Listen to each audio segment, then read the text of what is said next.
ప్రేక్షకులకు నా నమస్కారాలు. నేను మీ జ్ఞానాన్వేష్. ఈ వీడియోలో నేను మిథున లగ్నం గురించి తెలియజేస్తున్నాను. అంటే ఈ మిథున లగ్నం వాళ్ళు ఏ విషయంలో జాగ్రత్తగా ఉండాలి అంటే, ఈ మిథున లగ్నానికి సంబంధించిన రహస్యాలనుకోండి.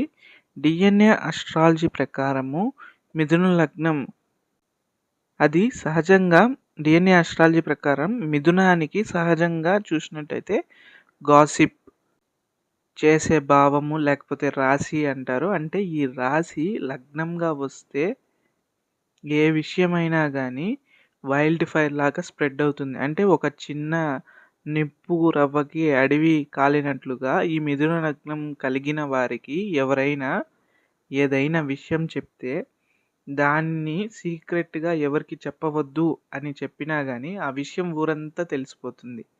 అంటే ఈ మిథున లగ్నం కలిగిన వారు ఏ విషయాన్ని సీక్రెసీ మెయింటైన్ చేయలేరు. సో, కొంతమంది ఈ మిథున లగ్నం సంబంధించిన వాళ్ళకి కొద్దిగా నిక్‌నేమ్స్‌తో పిలుస్తుంటారు. మిథున లగ్నం సంబంధించిన జాతకుడైనా, జాతకురాలైనా అతనికి గాని ఏదన్నా మనం విషయం చెప్తే అది ఊరంతా తెలిసిపోతుంది. రేడియో లెక్కన తెలిసిపోతుంది. అంటే మైక్ పెట్టి అనౌన్స్ చేసినట్లే అని చెప్తూ ఉంటారు. అదే విధంగా ఈ మిథున లగ్నం వాళ్ళు వాళ్ళ విషయాల గురించి అందరికీ చెప్తూ ఉంటారు. అంటే కొన్ని విషయాలు చెప్పాలి, కొన్ని విషయాలు చెప్పకూడదు. అంటే కొన్ని సీక్రెట్స్ ఉంటాయి. వాళ్ళకి సంబంధించి కూడా అవి చెప్పకూడదు.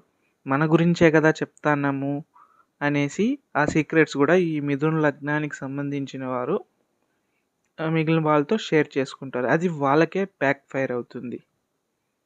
ఈ ఈ మిథున లగ్నం వారికి ఇలా సీక్రెట్స్ షేర్ చేయడము, లేకపోతే ఎవరన్నా వచ్చి వీళ్ళకి ఏదైనా విషయం చెప్తే అది ఖచ్చితంగా ఊరంతా స్ప్రెడ్ అయిపోతుంది. ఈ మిథున లగ్నం సంబంధించిన వాళ్ళు ద్వారా. ఈ మిథున లగ్నం వాళ్ళకి ఇదే పాజిటివ్, అదే విధంగా నెగెటివ్ అని కూడా చెప్పొచ్చు. ఇలా ఒక ఫ్రెండ్ గాని, ఎవరో ఒకరు వచ్చి మీకు ఇలాంటి రహస్యం ఒకటుంది నీతో షేర్ చేసుకుంటాను, ఎవరికీ చెప్పొద్దు అని ఈ మిథున లగ్నం వాళ్ళకి చెప్తే, వాళ్ళ దగ్గర నుంచే అది తొందరగా ఊరంతా స్ప్రెడ్ అయిపోతుంది. లాస్ట్‌కి దాని ద్వారా వాళ్ళు ఆ మిథున లగ్నం వాళ్ళ మీద ట్రస్ట్ అనేది కోల్పోతారు. అంటే మిగిలిన విషయాలు ఏ విషయమైనా గానీ చెప్పకుండా ఉంటారు మిథున లగ్నం వాళ్ళకి. అదే విధంగా మనం చూసినట్టయితే ఈ మిథున లగ్నానికి సంబంధించిన వాళ్ళు ఏదైనా గ్రూప్ డిస్కషన్‌లో అలాంటి వాటిల్లో వాళ్ళకి తెలియకుండానే టంగ్ స్లిప్ అయ్యి లేకపోతే మాటలు ఓవర్‌ఫ్లో అయ్యి ఆ సెన్సిటివ్ విషయాల్ని తెలియజేస్తారు. దానివల్ల వాళ్ళకి నష్టం కలుగుతుంది. సో, ఈ మిథున లగ్నం కలిగిన వాళ్ళు సెల్ఫ్ కంట్రోల్ టాక్ చేయాలి. అంటే ఏ విషయం మాట్లాడాలో, ఏ విషయం గురించి మాట్లాడకూడదో అని ముందే ఆలోచించి మాట్లాడాలి.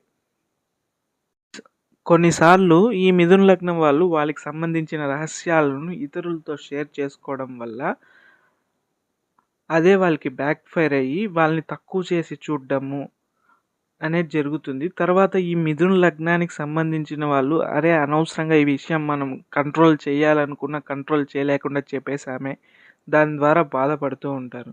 సో, ఈ మిథున లగ్నం వాళ్ళు ఏదైనా పని చేసే ముందు లేకపోతే ఏదైనా మాట్లాడేటప్పుడు డిస్కషన్స్‌లో గానీ, వేరే వాళ్ళతో మాట్లాడేటప్పుడు ఒక ఆలోచించి మాట్లాడితే అదే వీళ్ళకి చాలా పాజిటివ్ చేసి మంచి అవకాశం, మారే అవకాశం అంటే పాజిటివ్ రిజల్ట్స్ అనేది ఇస్తుంది. విషయాల్లో ఈ మిథున లగ్నం వాళ్ళు ఇది చాలా చిన్న విషయం, అంటే సాధారణ విషయం అని చెప్పి ఒక మాటని చెప్పేస్తే అది వేరే వాళ్ళకి సీక్రెసీ అయ్యుంటుంది. దానివల్ల ఆ వేరే వాళ్ళు కొద్దిగా బాధపడి లేకపోతే గిల్ట్ ఫీల్ అయ్యి వీరికి చెడు చేయడం అలాంటివి జరుగుతుంది. ఫైనల్లీ ఈ మిథున లగ్నం వాళ్ళు ఏ విషయంలో జాగ్రత్తగా ఉండాలంటే వాళ్ళకి సంబంధించిన సీక్రెట్స్ కానీ వేరే వాళ్ళు వచ్చి వాళ్ళకి ఏదైనా సీక్రెట్స్ చెప్తే దాన్ని గోప్యంగా ఉంచడానికి ట్రై చేయాలి. అదేవిధంగా వీళ్ళు డిస్కషన్స్ చేసేటప్పుడు లేకపోతే క్యాజువల్‌గా మాట్లాడేటప్పుడు ఆలోచించి మాట్లాడితే మంచి ఫలితాలు వస్తాయి.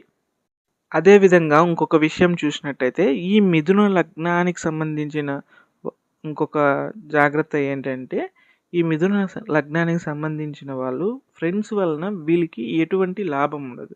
అంటే ఫ్రెండ్స్ అంటే ఈ 2 టైప్స్ ఉంటాయి ఫ్రెండ్స్‌లో. థిక్ ఫ్రెండ్, బెస్ట్ ఫ్రెండ్ అని ఉంటారు. లేకపోతే క్యాజువల్ ఫ్రెండ్ అంటే హాయ్ బాయ్ ఫ్రెండ్స్ ఉంటారు. అంటే ఒక బెస్ట్ ఫ్రెండ్ అనుకోండి, ఒక ఇద్దరు కలిసి ఉండడం, లేకపోతే నలుగురు కలిసి ఒక బెస్ట్ ఫ్రెండ్ గ్రూప్గా ఉండడం జరుగుతుంది. మిగిలిన వాళ్ళంతా నార్మల్ ఫ్రెండ్స్, అంటే క్యాజువల్ ఫ్రెండ్స్ అనే అనుకోవచ్చు. ఈ మిథున లగ్నం వాళ్ళు ఈ క్యాజువల్ ఫ్రెండ్స్ ఉంటారు కదా, వాళ్ళ నుంచి ఎటువంటి విషయము లాభము ఆశించకూడదు.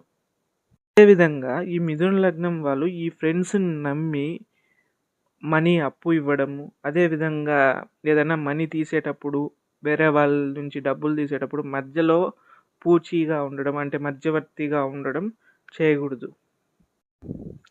అలాగే చూసినట్టయితే ఏదన్నా ఈ ఫ్రెండ్స్ ఇన్వెస్ట్ చేసేటప్పుడు, అదేవిధంగా చూసినట్టయితే ఏదైనా ఈ ఫ్రెండ్స్ బిజినెస్ స్టార్ట్ చేసేటప్పుడు ఇన్వెస్ట్ చేయకూడదు. అలా చేసిన మనీ మళ్ళీ తిరిగి రాదు.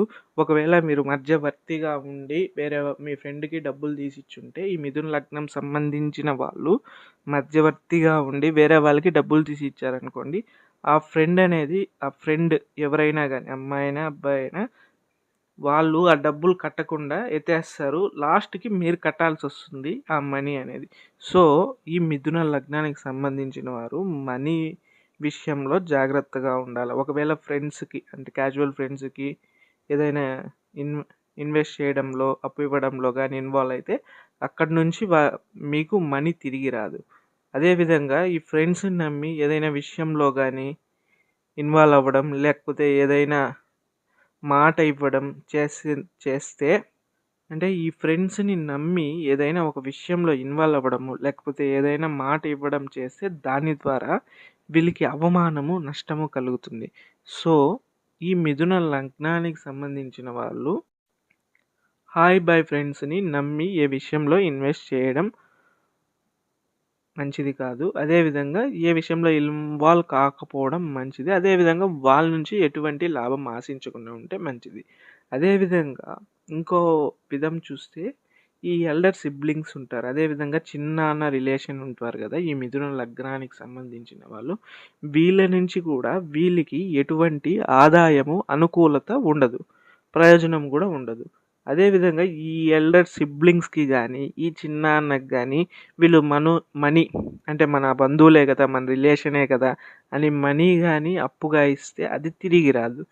అంటే ఇప్పుడు ఎల్డర్ సిబ్లింగ్స్ అంటే అన్న కానీ అక్కకు కానీ వీళ్ళు కానీ మనీ ఇన్వెస్ట్ చేసి, లేకపోతే మనీ కానీ ఇస్తే అది తిరిగి రాదు.